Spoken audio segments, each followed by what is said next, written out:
Bienvenidos a bordo, a una semana difícil, porque ya empezó hoy en Córdoba con una serie de manifestaciones de parte de distintos grupos que demandan por la aparición con vida de Santiago Maldonado. No fue una marcha pacífica, hubo gente con el rostro tapado, palos, incidentes, ruptura de vidrios. Ustedes pueden ver lo que ha ocurrido. Esto va a tener una réplica en la capital federal el viernes próximo con una marcha de antorchas, con lo cual piensan hacerlo tarde. Bueno, también han aparecido algún tipo de medios, por ejemplo, que uno no imaginaba ya desde los tiempos de la década del 70, el órgano El Combatiente del PRT, lo cual es una invitación otra vez al tema de la lucha armada. Preocupa obviamente el tema de la desaparición de Maldonado, que se ha vuelto en una suerte de excusa política de cierto sector político contra el gobierno, y el gobierno que está intransigente y siente que lo quieren desestabilizar. Ninguna de las dos posiciones parecen estar centradas en el mejor sentido del término. Hay un dato que en general nadie ha reparado. Si verdaderamente la Gendarmería secuestró a Maldonado, como dicen algunos grupos de los derechos humanos, la gente vinculada a los mapuches, y el gobierno dice que esa posibilidad hasta ahora no hay ningún tipo de elemento probatorio, pero lo cierto es que si fuera así, la Gendarmería en su momento habría contribuido a la desestabilización del gobierno de Macri, porque ocurrió 7 días antes de las elecciones. Probablemente nada de esto tenga que ver con el episodio de la desaparición del joven, pero más de una persona puede especular sobre estos hechos y en torno a una realidad. Realmente la nueva policía, todos los cambios que ha habido con relación a las fuerzas de seguridad, están demostrando en algunos casos bastante ineficiencia.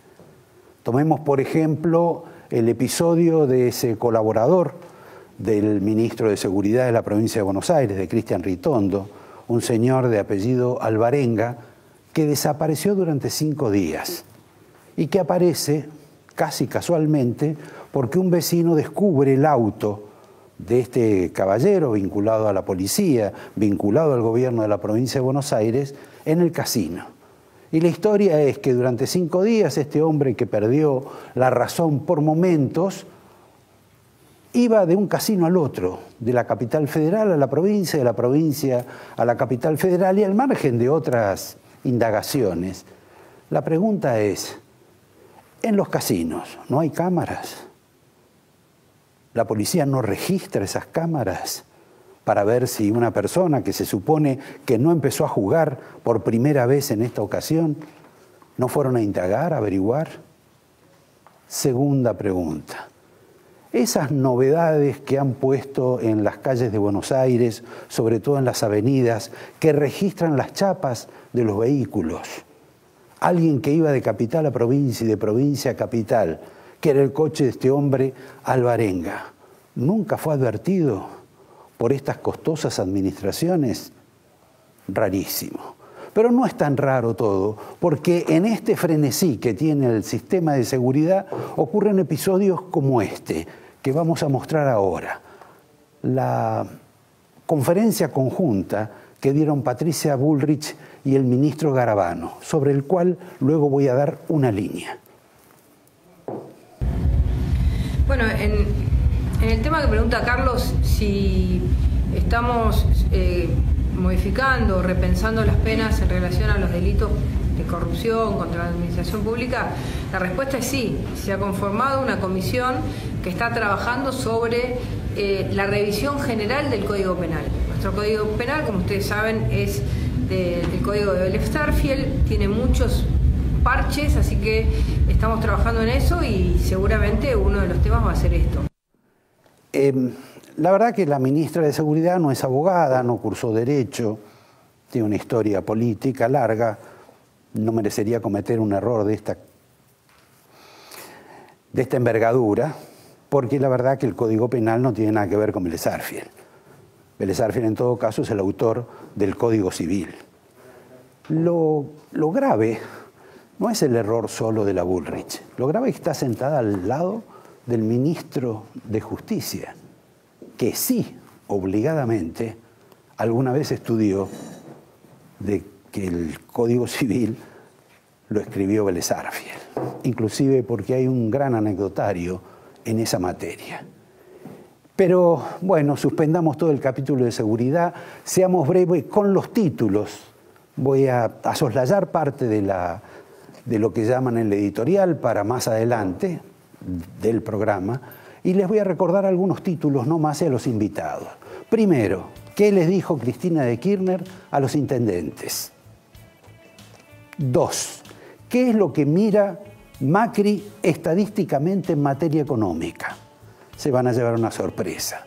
Segundo, ¿qué ha ocurrido con esto del biodiesel? De que Estados Unidos le ha puesto unos aranceles importantes, más que importantes, gigantes a la Argentina. No se puede exportar biodiesel, era una cifra superior a los $1.000 millones.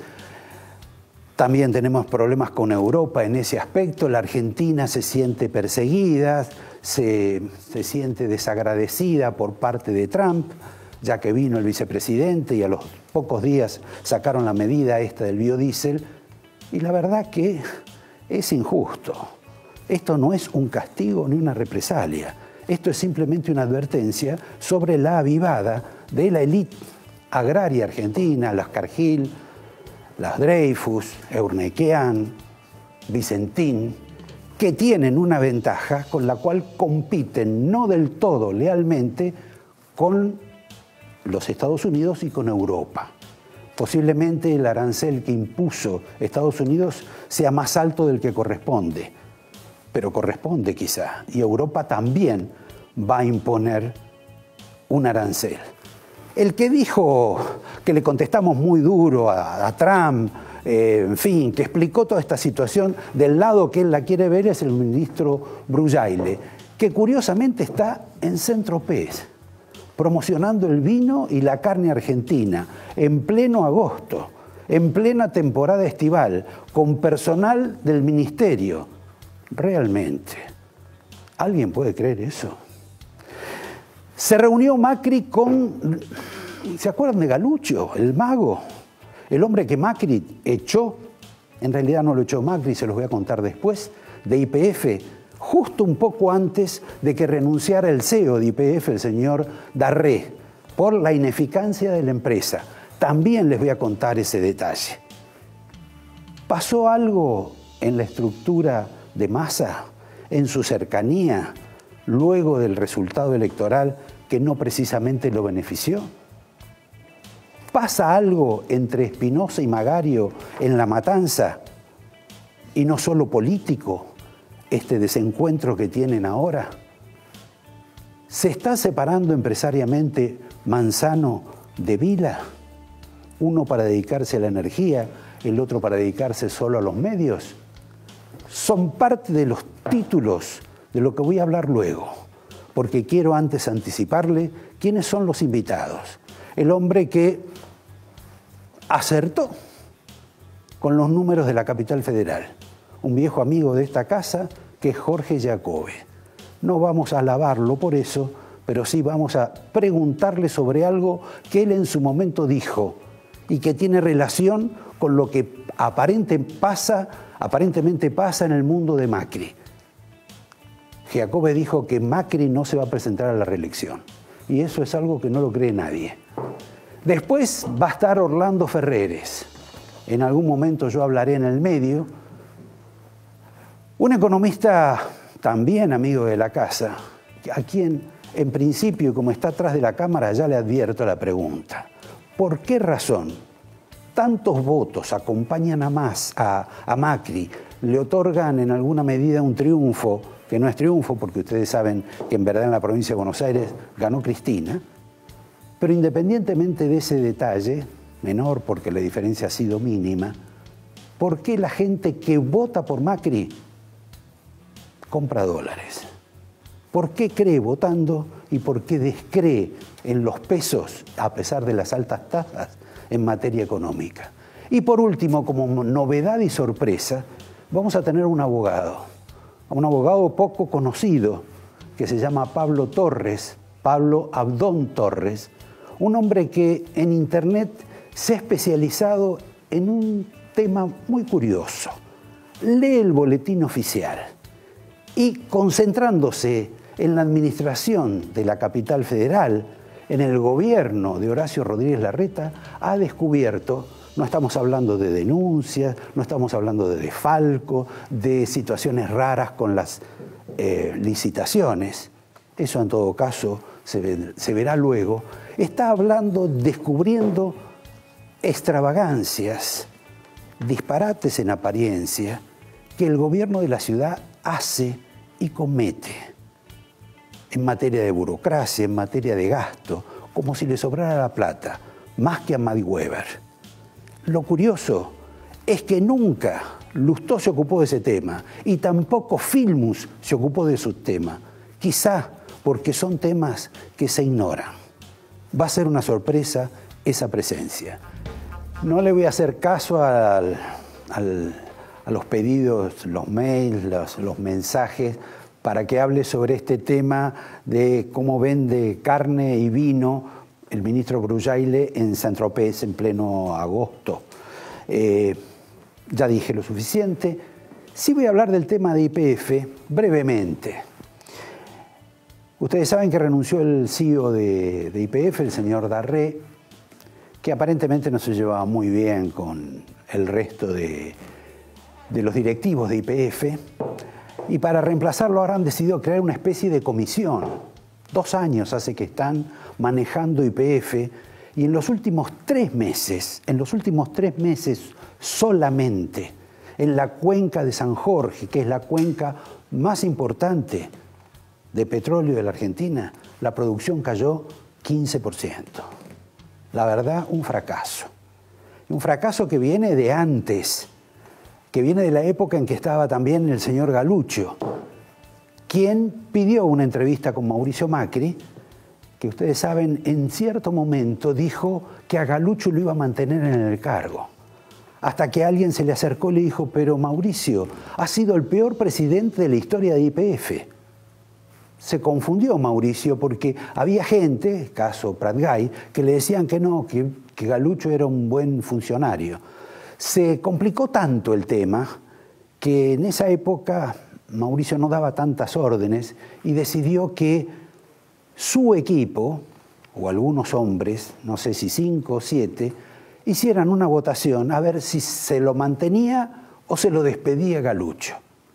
La decisión fue despedirlo. Votaron en contra de él. Hoy Galuccio en realidad lo va a visitar a Macri porque ha juntado aparentemente alrededor de $500 millones, un fondo para hacer inversiones con relación a lo que debe haber aprendido en YPF. Una cuestión que algunos dirán que no es del todo ética, pero eso es otra cuestión. El tema es que YPF y la política petrolera en la Argentina tiene grandes inconvenientes, no se corrigen y hay como 16 personas al frente de YPF cobrando todos los meses y de pronto, no sé, terminarán vendiendo en Saint-Tropez también carne y vinos argentinos.